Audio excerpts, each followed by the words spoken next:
Assalamualaikum warahmatullahi wabarakatuh. Saya Nia Norela, calon guru penggerak Angkatan 7 Kabupaten Tabalong yang bertugas di SD Negeri 1 Pemarangan Ciwang. Saya akan melaksanakan tugas demonstrasi kontekstual wawancara dengan kepala sekolah mengenai pengambilan keputusan sebagai pemimpin pembelajaran. Selamat menyaksikan.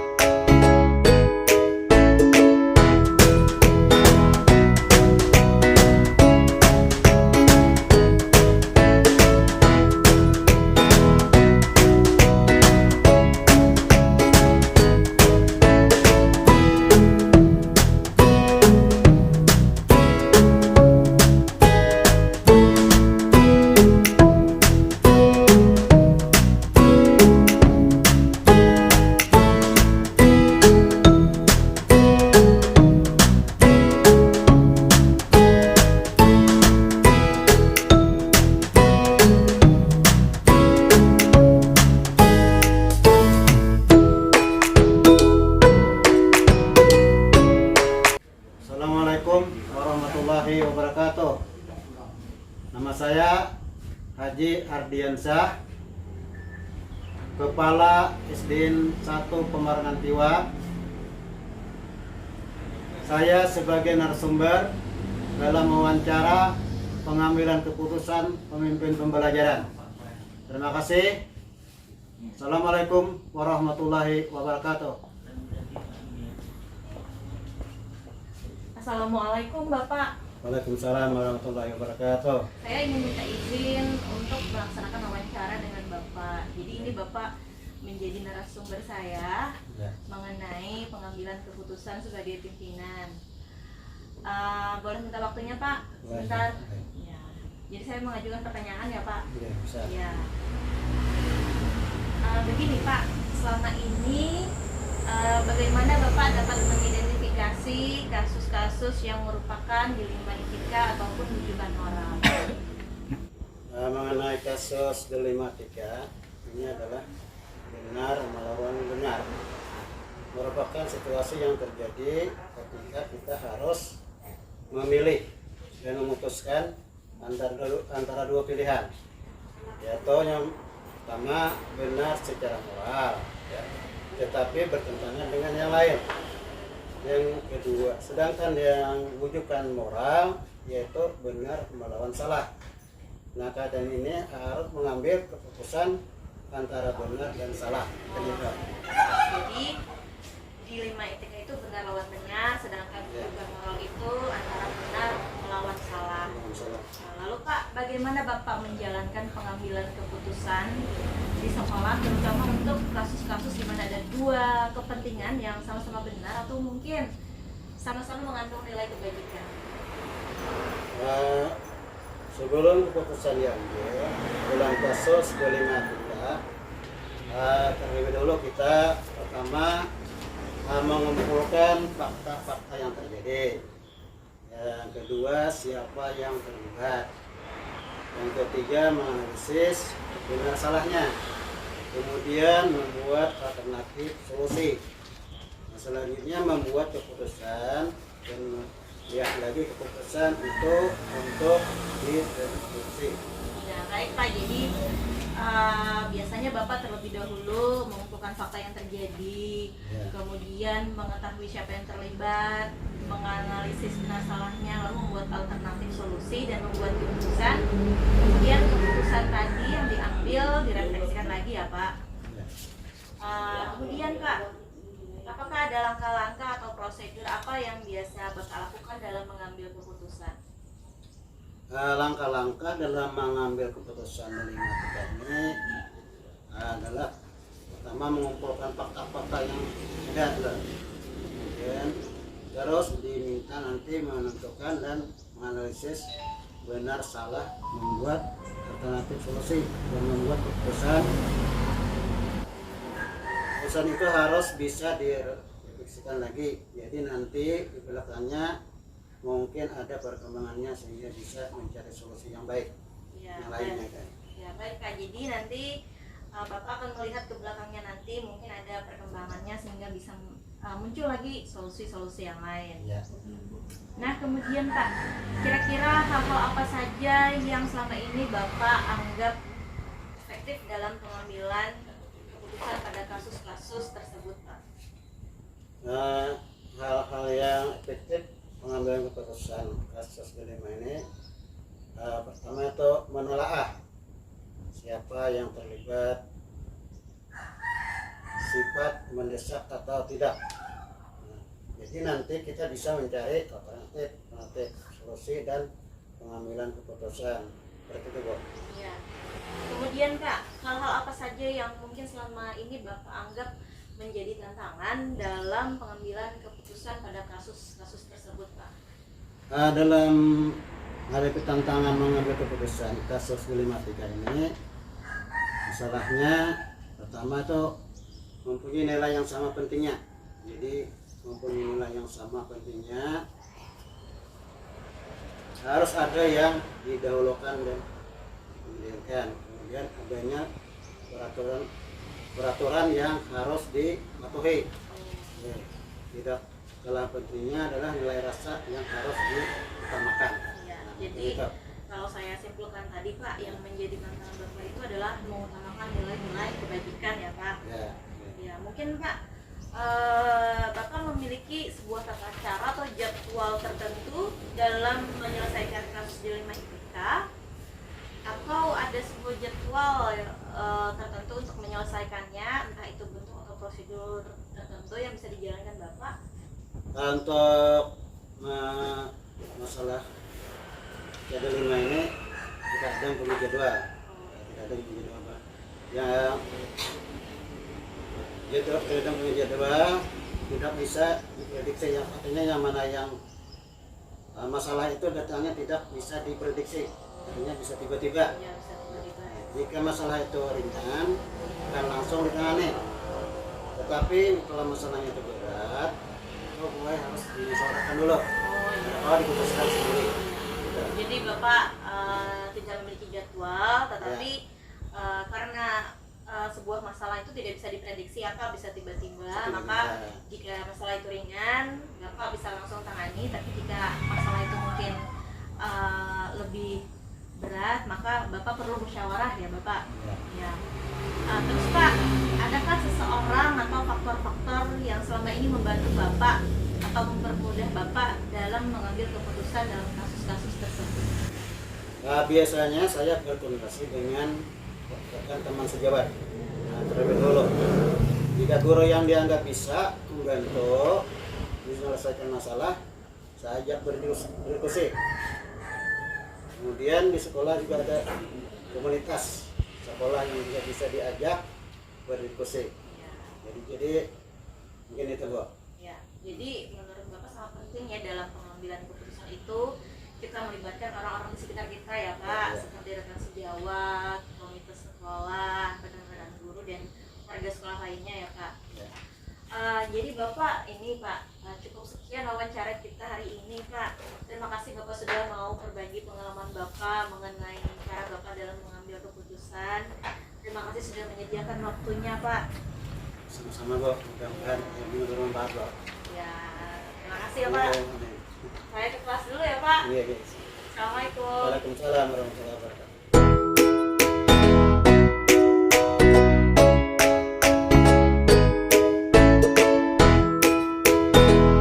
Assalamualaikum warahmatullahi wabarakatuh.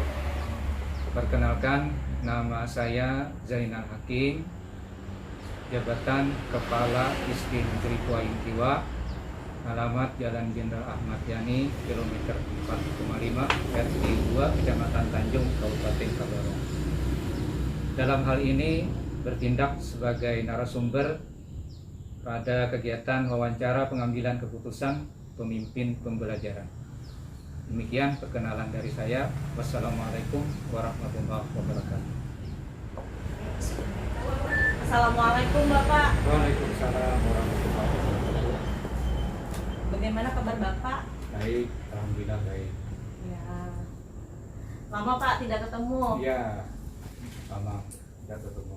Iya, jadi saya ini mampir ke sini, Pak.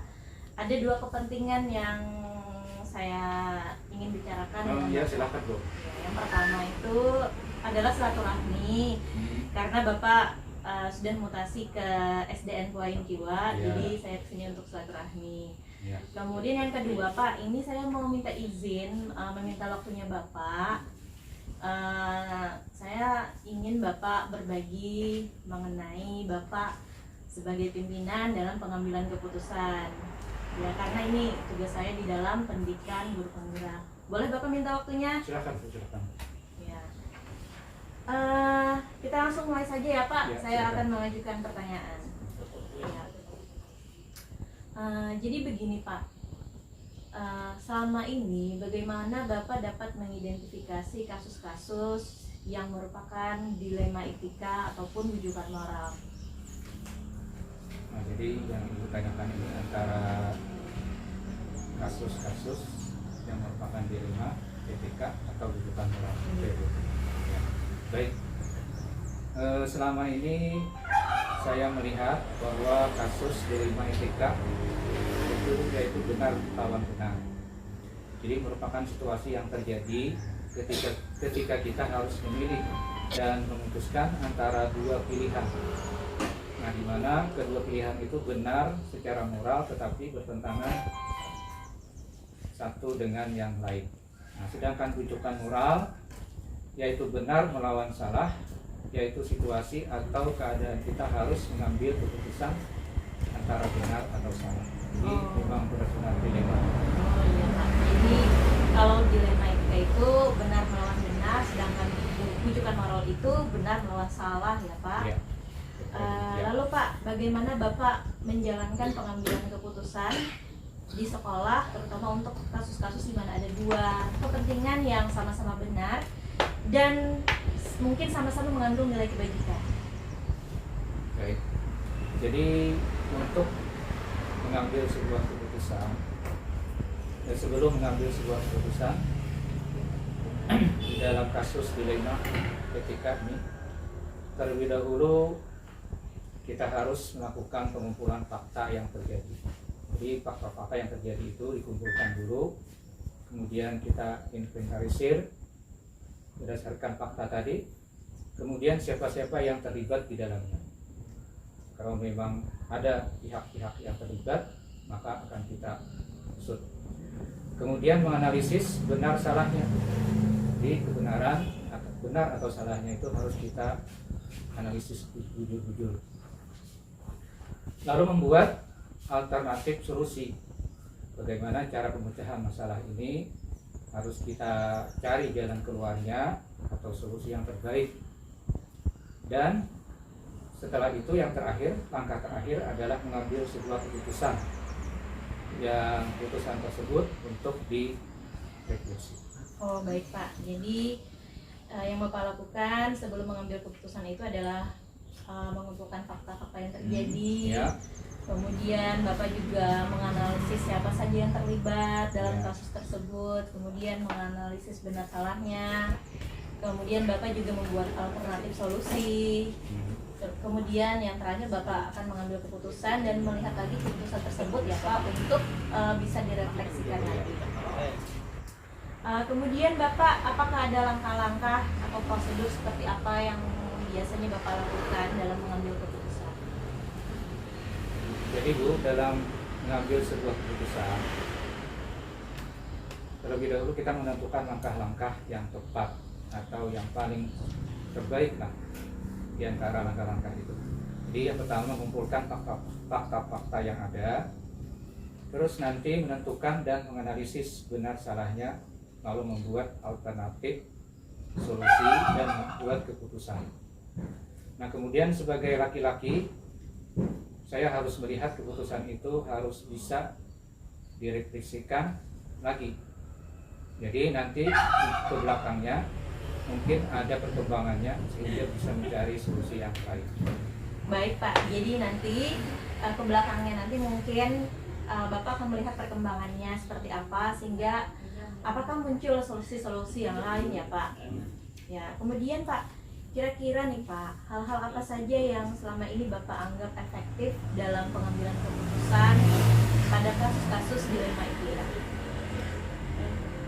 Jadi dalam hal ini ada beberapa poin yang efektif dalam mengambil keputusan kasus dilema atau EPK. Yang pertama dengan menelaah siapa-siapa yang terlibat dalam hal ini. Nah setelah itu sifatnya mendesak atau tidak. Jadi nanti kita bisa mencari alternatif solusi dalam pengambilan keputusan. Jadi terlebih dahulu kita menentukan mana hal atau kasus yang paling mendesak yang perlu kita selesaikan untuk segera diambil tindakan. Gitu. Iya. Jadi Bapak akan menelaah dulu siapa yang terlibat, kemudian Bapak juga akan menganalisis sifatnya yang mendesak atau tidak, kemudian nanti akan muncul alternatif solusi dalam pengambilan keputusan tersebut. Kemudian Pak, dalam hal pengambilan keputusan tersebut, hal-hal apa saja yang selama ini menurut Bapak menjadi tantangan dalam pengambilan keputusan pada kasus tersebut? Nah dalam hal pengambilan keputusan ada beberapa tantangan yang ada dalam mengambil keputusan kasus dilema etika ini. Nah masalah tersebut mempunyai nilai yang sama pentingnya, jadi sama-sama penting. Jadi biasanya harus ada yang didahulukan dan ada yang ditinggalkan, tergantung situasi dan kondisi, serta adanya peraturan-peraturan yang harus dipenuhi.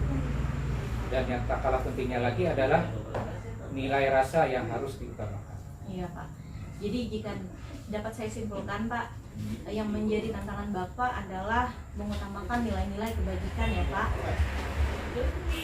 Kemudian Pak, Bapak mungkin memiliki sebuah tata cara atau jadwal tertentu dalam penyelesaian kasus dilema etika, atau jadwal tertentu dalam menyelesaikannya, entah itu bentuk prosedur atau jadwal Bapak yang mungkin Bapak bisa bagikan kepada saya. Jadi begini, dalam pengambilan keputusan dilema etika ini tidak ada jadwal yang khusus, karena permasalahannya ini datangnya tiba-tiba tanpa kita duga.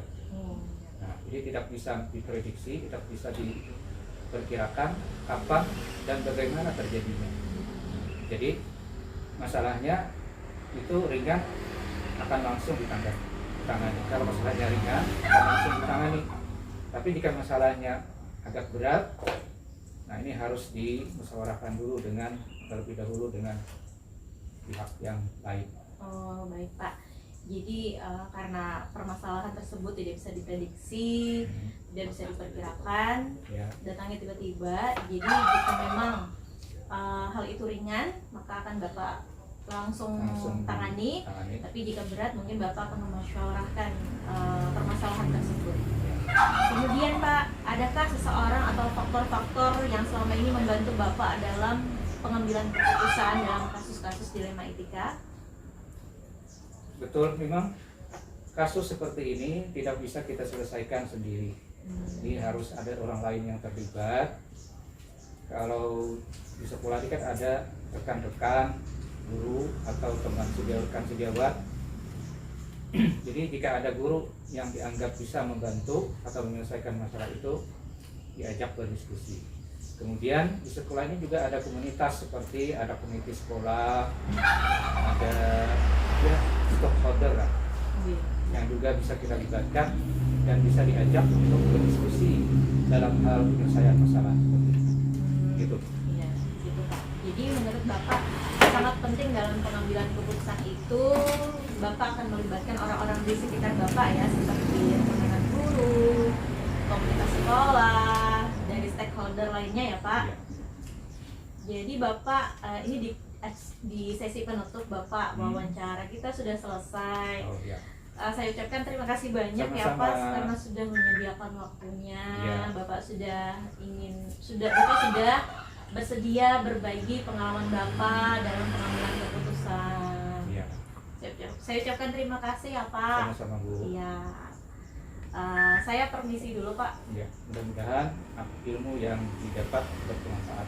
Iya. Terima kasih Pak. Semoga ilmunya bermanfaat. Terima kasih Bapak. Saya permisi. Assalamualaikum. Waalaikumsalam.